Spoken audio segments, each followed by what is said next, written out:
খবর শুনছেন Siliguri news TV channel থেকে। আজ শুক্রবার 11ই অক্টোবর জানাবো আজকের বাছাই করা গুরুত্বপূর্ণ 10টি তাজা খবর। শুরুতেই হেডলাইন। টাটা বিড়লার কালো হাত ভেঙে দাও। রতন টাটার মৃত্যুর পরেই এ কেমন পোস্ট বিজেপি নেতার। নারী সুরক্ষার নিরিখে ডাবল ইঞ্জিন রাজ্যগুলিকে পিছনে ফেলে এগিয়ে মমতার বাংলা, জানালো এনসিআরবির রিপোর্ট। সিঙ্গুরে টাটাদের তৃণমূল তাড়ায়নি। রতন টাটা প্রয়াত হতেই কি ফাঁস করলেন কুণাল ঘোষ। পুজোয় যুক্ত থাকব, উৎসবে নয়। আরজিকর কাণ্ডের আবহে জনতাকে বিশেষ বার্তা সৌমিত্রর। ধুলোয় লুটিয়ে আছে 112 ফুটের দুর্গা প্রতিমা। পুজো বন্ধ হয়ে যাওয়ায় মহাষষ্ঠীর সন্ধ্যায় মোমবাতি জ্বালিয়ে শোক পালন গ্রামের মহিলাদের। সত্যের জয় হবে। মহাসপ্তমীতে কলকাতায় দাঁড়িয়ে বার্তা নাড্ডার। 15ই ডিসেম্বর হাসিনার ফাঁসির সাজা ঘোষণা। প্রধান বিচারপতি আইন উপদেষ্টার বৈঠকে সিদ্ধান্ত। প্রতিদিন সঠিক খবর নিয়মিত শোনার জন্য শিলিগুড়ি নিউজ টিভি চ্যানেলটিকে সাবস্ক্রাইব করুন। আসছি বিস্তারিত খবরে। প্রয়াত হয়েছেন দেশের অন্যতম জনপ্রিয় ব্যক্তিত্ব রতন টাটা। আবেগপ্রবণ হয়ে বিশেষ পোস্ট করলেন বিজেপি নেতা তথাগত রায়। এই বিজেপি নেতা লেখেন, বিদায় রতন টাটা, তোমার স্মৃতি তরুণ ভারতীয় শিল্পপতিদের কাছে প্রেরণা হয়ে জ্বলতে থাকুক। আমরা ছোটবেলায় দেখতাম দেয়ালে কমিউনিস্টরা লিখছে, টাটা বিড়লার কালো হাত ভেঙে দাও, গুঁড়িয়ে দাও। উত্তরে কংগ্রেস ছিল নিশ্চুপ। এই অন্তঃসার শূন্য স্লোগানবাজি বাঙালি হিন্দুর মূল্যবোধ নষ্ট করেছে। প্রবীণ শিল্পপতি এবং টাটা সন্সের চেয়ারম্যান ইমেরিটাস রতন টাটা বুধবার মারা গেছেন। তার বয়স হয়েছিল 86 বছর। মুম্বাইয়ের একটি হাসপাতালে তিনি শেষ নিঃশ্বাস ত্যাগ করেন। তিনি দীর্ঘদিন ধরে অসুস্থ ছিলেন। টাটা সন্সের চেয়ারম্যান এন চন্দ্রশেখরন একটি বিবৃতিতে রতন টাটার মৃত্যুর বিষয়টি নিশ্চিত করেছেন। তাকে তার বন্ধু, পরামর্শদাতা এবং অনুপ্রেরণা বলে অভিহিত করেছেন। রতন টাটার অসাধারণ যাত্রা শুরু হয়েছিল 1991 সালে, যখন তিনি অটোমোবাইল থেকে স্টিল পর্যন্ত বিভিন্ন শিল্পে বিস্তৃত টাটা গ্রুপের লাগাম গ্রহণ করেন। 1996 সালে তিনি টাটা টেলি সার্ভিসেস প্রতিষ্ঠা করেন এবং 2004 সালে টাটা কনসালটেন্সি সার্ভিসেস অর্থাৎ টিসিএস এ সর্বজনীনভাবে তালিকাভুক্ত হন, যা কোম্পানির জন্য একটি গুরুত্বপূর্ণ মাইল ফলক হিসেবে প্রমাণিত হয়। বছরের পর বছর কেটে গেলেও মোদি জামানায় দেশের বিজেপি শাসিত রাজ্যগুলিতে নারী সুরক্ষা ও নারী নিরাপত্তার পরিস্থিতি রয়ে গিয়েছে সেই আঁধারেই। আরও একবার প্রকাশ্যে এলো সেই চিত্র। পাশাপাশি ডাবল ইঞ্জিন রাজ্যগুলির চেয়ে অনেক বেশি সুরক্ষিত মমতা বন্দ্যোপাধ্যায়ের বাংলা। ন্যাশনাল ক্রাইম রেকর্ড ব্যুরোর তথ্য জানাচ্ছে, মহিলাদের জন্য ভারতের শীর্ষ 10টি সবচেয়ে বিপজ্জনক রাজ্যের তালিকায় রয়েছে বিজেপি শাসিত রাজ্যগুলি। রয়েছে বাম শাসিত কেরলও। বাংলা সেখানে অনেকটাই নিরাপদ। ফেসবুক বার্তায় এদিন সেই তথ্যই তুলে ধরলেন তৃণমূল মুখপাত্র কৃষাণু মিত্র।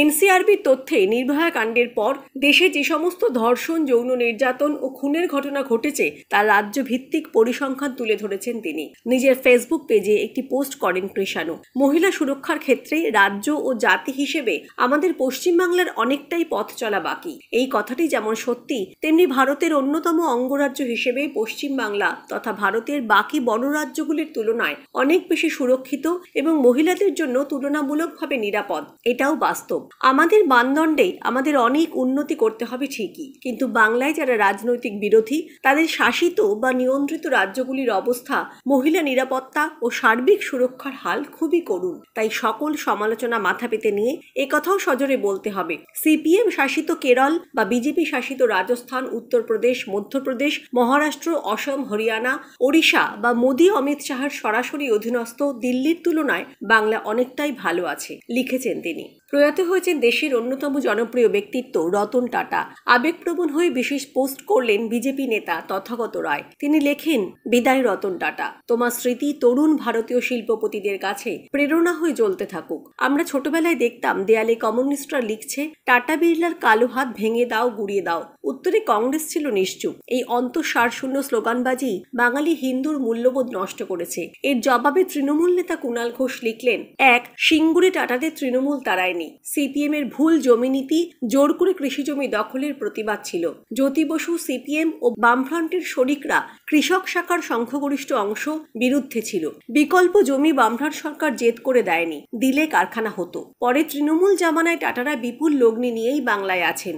2, এই টাটা বিড়লাকে শ্রেণীসূত্র বলতো সিপিএম। বুদ্ধবাবুর সরকার টাটাদের হাতে কৃষি জমি তুলে দেওয়ার কড়া বিরোধিতা ছিল পার্টির মধ্যেই। ফলে এখন যে কমরেডরা রতন টাটার প্রয়াণ টেনে তৃণমূলকে আক্রমণ করছেন, তারা ডাহা মিথ্যা বলছেন। রতনবাবু বিশিষ্ট শিল্পপতি, কিন্তু সিপিএম এর ভুল নীতিকে বিশ্বাস করে ধাক্কা খেয়েছেন। কৌতূহল থাকলে পড়ুন অব্যক্ত বুদ্ধদেব, পত্রভারতী থেকে প্রকাশিত।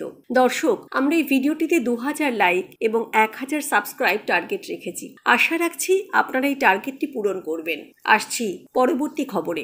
দুর্গাপুজোর মধ্যেও আরজিকর কাণ্ডের রেশ কাটেনি। চলতি বছর অনেকেই উৎসবে না ফেরার বার্তা দিয়েছিলেন। তরুণী চিকিৎসকের সঙ্গে যে ঘটনা ঘটেছে তার প্রতিবাদ স্বরূপ এই সিদ্ধান্ত নিয়েছেন বহু মানুষ। এবার পুজোয় থাকলেও উৎসবে থাকবেন না বলে জানালেন বিষ্ণুপুরের বিজেপি সাংসদ সৌমিত্র খাঁ। পুজোয় আছি, উৎসবে নয়, বার্তা সৌমিত্রর। পদ্মনেতা জানান এই বছর তিনি নিজের ক্লাবের পুজোর সঙ্গে যুক্ত আছেন, তবে কোথাও মণ্ডপ দর্শন অথবা উৎসব পালন করবেন না। সৌমিত্র বলেন, আমার মনে হয় তিলোত্তমার উপর যে অত্যাচার হয়েছে তার প্রতিবাদ করার এটা সঠিক উপায়। আমরা পুজোয় যুক্ত থাকব, তবে উৎসবে নয়। এরপর সাধারণ মানুষের উদ্দেশ্যেও বার্তা দেন বিষ্ণুপুরের বিজেপি সাংসদ। বলেন, সবাইকে একটাই কথা বলবো, পুজোয় যুক্ত থাকুন। মাথায় রাখবেন, ওই চিকিৎসককে যেভাবে ধর্ষিতা এবং খুন হতে হয়েছে এবং যারা সমর্থন করেছে তাদের বিরুদ্ধে প্রতিবাদ করতে সবাই পুজোয় যুক্ত থাকুন, উৎসবে নয়। কারণ আমাদের মনে ব্যথা হচ্ছে, তাই এই নীতি মেনে চলছি। উল্লেখ্য, গত 9 আগস্ট আরজিকর হাসপাতালের 4 তলার সেমিনার রুম থেকে পিজিটি ছাত্রের দেহ উদ্ধারের পর থেকেই উত্তাল রাজ্য রাজনীতি। এই ঘটনায় প্রবল সমালোচিত হতে হয়েছে সরকারকে। তরুণী চিকিৎসকের ধর্ষণ খুনের ঘটনার পর সামনে এসেছে আরজিকরের অন্দরে চলতে থাকা দুর্নীতির কথা, যা আরও অস্বস্তি বাড়িয়েছে। এদিকে আবার আরজিকর কাণ্ডের প্রেক্ষিতে 10 দফা দাবি সামনে রেখে আমরণ অনশনে বসেছেন 7 জুনিয়র ডাক্তার। গতকাল নবান্নে বৈঠকের জন্য ডাকা হলেও কাজের কাজ হয়নি। জুনিয়র চিকিৎসকরা জানিয়েছেন তাদের অনশন চলবে। তিলোত্তমার ধর্ষণ খুনের ঘটনায় রাজ্য জুড়ে যখন এই পরিস্থিতি, তখন অনেকেই উৎসবে না ফেরার সিদ্ধান্ত নিয়েছেন। এবার সেই একই সুর শোনা গেল সৌমিত্রর গলায়। পুজোয় যুক্ত থাকুন, উৎসবে নয়, এদিন স্পষ্ট বার্তা দেন বিষ্ণুপুরের সাংসদ। বৃহস্পতিবার 10 অক্টোবর মহাষষ্ঠীর সন্ধ্যায় শোকের ছায়া নদিয়ার রানাঘাটের কামালপুরে। ধুলোয় লুটিয়ে আছে 112 ফুটের দুর্গা প্রতিমা। মোমবাতি জ্বালিয়ে অশ্রু জলে শোক পালন গ্রামবাসীদের। প্রশাসনের বিরুদ্ধে একরাশ ক্ষোভ উগরে দিলেন গ্রামের মহিলারা। সম্প্রতি মাস তিনেকের প্রচেষ্টায় 112 ফুটের দুর্গা প্রতিমা তৈরি করেছিলেন কামালপুরের অধিবাসী বৃন্দ। তিলে তিলে প্রতিমা তৈরিও করে ফেলেছিলেন। এরপর শুরু হয় আইনি জটিলতা। আদালতে মামলা চলতে শুরু করে। বেশ কয়েকবার আইনের টানাপোড়েন চলতে থাকে। সর্বশেষে আদালতের নির্দেশ ও জেলা শাসকের অনুমতি মিলল না এই দুর্গাপুজো করার। এরপরেই চোখের জলে ভাসতে থাকে গোটা গ্রামের মানুষ। বহু অপেক্ষার এই দুর্গা প্রতিমা আর তারা পুজো করতে পারলেন না। আইনের প্রতি বিশ্বাস রেখেছিলেন, কিন্তু তাতেও কোনো সুরাহা হয়নি। গ্রামবাসীদের দাবি ছিল তারা চাষ না করে জমি দিয়েছিলেন একমাত্র এই পুজো করার জন্য, কিন্তু আইনের জটিলতার কারণে আজ তাদের পুজো বন্ধ হয়ে যায়। মহাষষ্ঠী সন্ধ্যায় তারই প্রতিবাদে আরও একবার সোচ্চার হলো গ্রামের মহিলারা। হাজার হাজার মহিলা মোমবাতি জ্বালিয়ে করেন শোক পালন। অন্যদিকে ধুলায় লুটিয়ে আছে 112 ফুটের দুর্গা প্রতিমা। তবে গ্রাম বাংলার এই পুজো যদি হতো, অবশ্যই শহরতলির দুর্গাপুজোগুলোকে হার মানিয়ে দিত বলেই দাবি করছেন গ্রামের মানুষ। সেই কারণেই আইনের জটিলতা সৃষ্টি করে এই পুজো বন্ধ করা হয়েছে বলে অভিযোগ করেছেন স্থানীয়রা। মহাসপ্তমীতে কলকাতায় ঝটিকা সফরে কেন্দ্রীয় স্বাস্থ্যমন্ত্রী জেপি নাড্ডা। এদিন বেলুর মঠ এবং সন্তোষ মিত্র স্কোয়ারের পুজো মণ্ডপে যান তিনি। সত্যের জয় হবে বলেই বার্তা দেন কেন্দ্রীয় মন্ত্রী। বর্তমানে আরজিকরের তরুণী চিকিৎসক ধর্ষণ ও খুন কাণ্ডে প্রতিবাদ আন্দোলন চলছে। তারই মাঝে তারই মন্তব্য যথেষ্ট তাৎপর্যপূর্ণ বলেই মনে করছে ওয়াকিবহাল মহল। এদিন সকালে কলকাতায় পা রেখেই নাড্ডা যান বেলুর মঠে। সেখানে দুর্গাপুজোয় অংশ নেন। সেখান থেকে যান সন্তোষ মিত্র স্কোয়ারের পুজো মণ্ডপে। তার সঙ্গে ছিলেন শুভেন্দু অধিকারী, সুকান্ত মজুমদার, রাহুল সিনহা, অগ্নিমিত্রা পল সহ আরও অনেকে। পুজো মণ্ডপে দাঁড়িয়ে তিনি বলেন, মা দুর্গা আমাদের শক্তি যোগান, তার আশীর্বাদেই শুভ শক্তির বিকাশ ঘটে। আমরা তাই মা দুর্গার আশীর্বাদ নিয়েই অন্যায়ের বিরুদ্ধে লড়ব। এখানে সত্যের জয় হবেই, ন্যায় প্রতিষ্ঠিত হবেই। নাড্ডা আরো বলেন, পুজোর দিনে রাজনৈতিক কথা বলা ঠিক নয়, তবে মা দুর্গার আশীর্বাদ নিয়ে অন্যায়ের বিরুদ্ধে লড়াই চালিয়ে যাওয়া জরুরি। আর বাংলা সেখানে ব্যতিক্রম নয়। উল্লেখ্য, গত 9 আগস্ট আর.জি. কর মেডিকেল কলেজ ও হাসপাতালের তরুণী চিকিৎসকের দেহ উদ্ধার হয়। ওই হাসপাতালেই তাকে ধর্ষণ ও খুন করা হয়েছে বলে অভিযোগ। এই অভিযোগকে কেন্দ্র করে উত্তাল কলকাতা।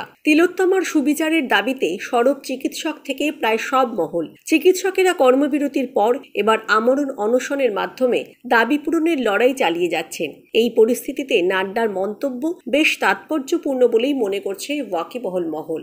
বাংলাদেশের রাজনীতিতে যাতে আর কোনোদিন প্রত্যাবর্তন করতে না পারেন শেখ হাসিনা, তার জন্য কোমর কষে ঝাঁপিয়েছে পাকিস্তান ও মার্কিন মদতপুষ্ট অন্তর্বর্তী সরকার। সূত্রের খবর, কোটা সংস্কার আন্দোলনে নিহতদের খুনি হিসেবে দোষী সাব্যস্ত করে প্রাক্তন প্রধানমন্ত্রীকে ফাঁসির সাজা দেওয়ার সিদ্ধান্ত হয়েছে। আর চলতি বছরের বিজয় দিবসের প্রাক্কালে অর্থাৎ 15 ডিসেম্বরেই আন্তর্জাতিক অপরাধ ট্রাইব্যুনালের তরফে মুজিব কন্যার ফাঁসির সাজা ঘোষণা করা হবে। গতকাল বুধবার সুপ্রিম কোর্টের প্রধান বিচারপতি সৈয়দ রিফাত আহমেদের সঙ্গে আইন উপদেষ্টা আসিফ নজরুলের বৈঠকেই এমন সিদ্ধান্ত নেওয়া হয়েছে। সূত্রের খবর, হাসিনার তরফে কোনো আইনজীবী নিয়োগ না করা হলে সরকারের তরফেই শিখণ্ডী হিসেবে কোনো আইনজীবীকে দাঁড় করানো হবে। তিনিও যাতে সরকারের প্রধান কৌঁসুলি তানজুল ইসলামের কথায় সায় দেন তা নিশ্চিত করা হবে। গত 5 আগস্ট সেনা বিদ্রোহের মুখে দেশ ছেড়ে পালিয়ে ভারতে আশ্রয় নিয়েছেন প্রাক্তন প্রধানমন্ত্রী শেখ হাসিনা।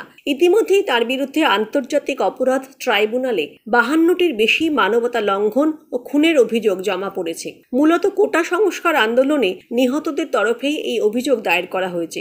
অন্তর্বর্তী সরকারের তরফে সিদ্ধান্ত হয়েছে আন্তর্জাতিক অপরাধ ট্রাইব্যুনালেই পলাতক শেখ হাসিনার বিচার করা হবে। আর তার জন্য শুরু হয়েছে ট্রাইব্যুনালের ভবন সংস্কারের কাজ। তবে সমস্যা দেখা দিয়েছে অন্যত্র।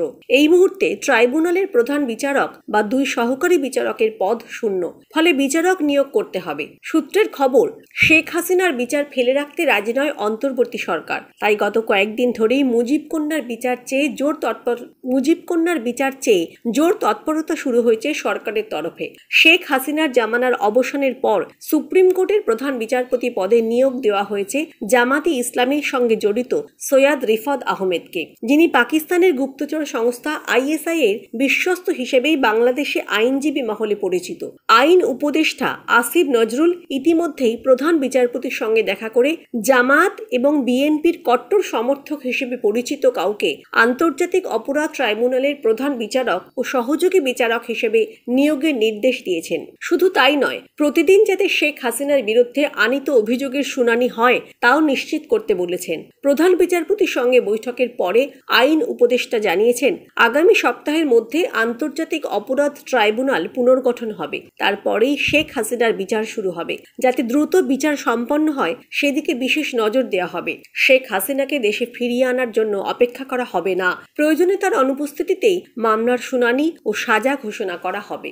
আজকের খবর এই পর্যন্তই। পরবর্তী খবরগুলো সবার প্রথমে শুনতে শিলিগুড়ি নিউজ টিভি চ্যানেলটিকে সাবস্ক্রাইব করুন। ধন্যবাদ।